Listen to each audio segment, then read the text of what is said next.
আসসালামু আলাইকুম। আমাদের খামারে পরিষ্কারের কাজ চলছে, কারণ আমরা আমাদের খামারে নতুন গরু নিয়ে আসবো।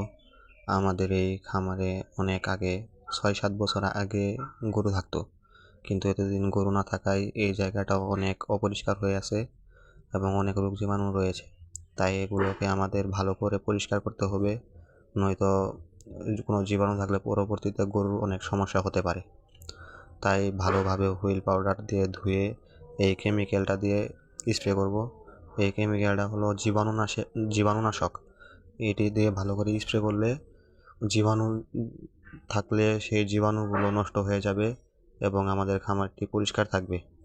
জীবাণু থাকলে পরবর্তীতে গরুর অনেক সমস্যা হবে, তাই এগুলোকে আমাদের খেয়াল রাখতে হবে।